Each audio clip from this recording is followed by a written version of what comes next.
Hi எல்லோரும் எப்படி இருக்கீங்க? இது வந்து நேற்று காலையிலேருந்து என்னென்ன ரொட்டீன் அப்படின்றத தான் பார்க்க போகிறோம். காலையில் வந்து இட்லியும் புதினா சட்னியும் வச்சுருந்தேன். ஒரு மாதிரி காரமாக புளிப்பாக நல்லா இருந்தது. பசங்களும் நல்லா சாப்பிட்டாங்க. நான் பாப்பா கூட்டிகிட்டு போய் ஸ்கூலில் விட்டு வந்து அதுக்கப்புறமா தான் டிஃபன் சாப்பிடுவேன்.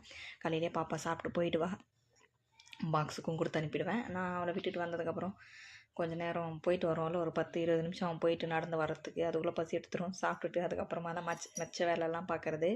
அதுக்கப்புறம் மிஷினுக்கெல்லாம் கொஞ்சம் துணி போட்டிருந்தேன், அதெல்லாம் எடுத்து காய வச்சுட்டு இருந்தேன். காலையிலேருந்து அந்த டிஃபன்லாம் முடிச்சுட்டு அதுக்கப்புறம் எக்ஸ்ட்ரா இந்த ஒர்க்கு இதெல்லாம் தான் எல்லாத்தையும் எடுத்து காய வச்சுட்டு இருந்தேன். தம்பி குதித்து விளையாடிட்டு இருந்தான். அவன் 2 திட்டு வாங்கினான் என்கிட்ட, அங்கே எங்கேயாச்சும் விழ போகிற அப்படி இப்படின்னு சொல்லிட்டு 2 வதை போட்டு அதுக்கப்புறம் மறுபடியும் என்னோடய வேலையை ஸ்டார்ட் பண்ணேன். அப்படி இப்படின்னு சொல்லிட்டு ஃபுல்லாக காய வச்சு முடிச்சுட்டேன். பாப்பா என் கூட தான் பாப்பா தான் இந்த வீடியோ எடுத்திருக்கா. எப்படி எடுத்திருக்கா அப்படின்னு சொல்லுங்கள். அதோட நம்ம வீடியோஸ் நிறைய பேர் பார்க்குறீங்க, லைக் பண்ண மாட்டீங்க. மறக்காமல் லைக் பண்ணுங்கள், நம்ம சேனலையும் சப்ஸ்கிரைப் பண்ணுங்கள். அதுக்கப்புறம் போட்டு முடிச்சுட்டு வந்ததுக்கப்புறம் காஃபி சூடாக, நான் மோஸ்ட்லி அதிகமாக காஃபி தான் குடிப்பேன். யாராச்சும் வந்தாங்கன்னா அவங்கள வைக்கணும் அப்படின்றதுனால டீ வச்சு கொடுப்பேன். நான் வந்து மோஸ்ட்லி காஃபி தான் அதிகமாக குடிப்பேன். என்னன்னு தெரில, இப்போ ஒரு 1.5 வருஷம் 2 வருஷத்துலேருந்து காஃபிக்கு அடிக்ட் ஆகிட்டேன் அப்படின்னே சொல்லலாம். அதுக்கப்புறம் ஈவினிங் வந்து நேற்று அனுமார் ஜெயந்தி ப்ளஸ் அமாவாசை, அதாவது மார்கழி மாதம் வர அமாவாசை அப்படின்ற மாதிரி சொன்னாங்க.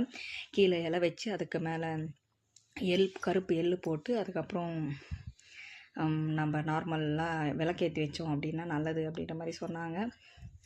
அதனால் சரி விளக்கேற்றி முடிச்சுட்டு நல்லா திருப்தியாக சாமி கும்பிட்டு முடிச்சாச்சு ஈவினிங்கு. அதோட நீங்கள் இந்த மாதிரி வச்சிங்களா அப்படின்னு சொல்லுங்கள். இந்த விளக்கு வந்து எதனால் வைக்கிறது அப்படின்னா, நமக்கு இருக்கிற மன கஷ்டங்கள், அதோட கடன் பிரச்சனை அப்படி இப்படின்னு கொஞ்சம் ஏதாச்சும் இருந்ததுன்னா அதெல்லாம் கொஞ்சம் கிளியர் ஆகும் அப்படின்ற மாதிரி சொல்லியிருந்தாங்க. சரி ட்ரை பண்ணி பார்ப்போமே அப்படின்றதுக்காக வச்சுருந்தேன். நம்ம எப்படி சொல்கிறது, ஹோப் அப்படின்னு பார்த்தா கடைசியாக கடவுள் மேலே தானே ஹோப் வைக்க முடியும். அதனால தான் சரி பண்ணேன். அதோட எங்கள் ஏரியாவில் அன்னம்மா வச்சுருந்தாங்க, அதோட ரிஃப்ளெக்ஷன் தான் இது அப்படின்ற மாதிரி சொல்லலாம். ஃபுல்லாக எங்கள் தெரு ஃபுல்லாக லைட்லாம் போட்டு நல்லா இருந்தது, ஒரு மாதிரி கலர்ஃபுல்லாக நல்லா இருந்தது. அன்னம்மா வச்ச அன்றைக்கி சூப்பராக பண்ணாங்க. ஒரு நாள் ஹோமம் வைப்பாங்க, மறுநாள் நான்வெஜ் அதான் சாப்பாடு மாதிரி போடுவாங்க. நார்மலாக வெஜ்ஜு போடுவாங்களா, அந்த மாதிரி அன்னம்மாவுக்கு வந்து நான்வெஜ்ஜும் போடுவாங்க. அன்னம்மா அதோட ஒரு 3 சாமி 4 சாமி வச்சுருந்தாங்க. அது என்னென்ன சாமின்னு எனக்கு கரெக்டாக தெரியல. ஒருத்தர் வந்து ஆம்பளை சாமியும் வச்சுருந்தாங்க, அது எப்படின்னு தெரியல. இப்போ அன்னம்மாவும் ஒரு ஃபெஸ்டிவல் மாதிரி ஆகிடுச்சு அப்படின்னு வச்சுக்கோங்களேன். எங்கள் ஏரியாவில் கணேஷெல்லாம் வச்சுட்ருப்பாங்க இதுக்கு முன்னாடி. இப்போ அன்னம்மாவும் வருஷம் 3-4 இடத்துல வச்சுட்டு தான் இருக்காங்க. நாங்கள் வரும்போதெல்லாம் போயிட்டு வேடிக்கை பார்த்துட்டே தான் இருப்போம். நல்லாயிருக்கும் பார்க்குறதுக்கு. அப்படின்றதுனால அந்த பக்கம் இந்த பக்கம் ரோடு வந்து கொஞ்சம் அந்த பக்கம் இந்த பக்கம் போவோம், கிராஸ் பண்ணி இந்த பக்கம் உள்ளே வர்றதுக்கு கொஞ்சம் கஷ்டம். அதனால் நாங்களே அங்கே போய் பார்த்துட்ருப்போம். வீடியோஸ் எல்லாம் எப்படி இருக்குன்னு மறக்காமல் கமெண்ட் பண்ணுங்கள்.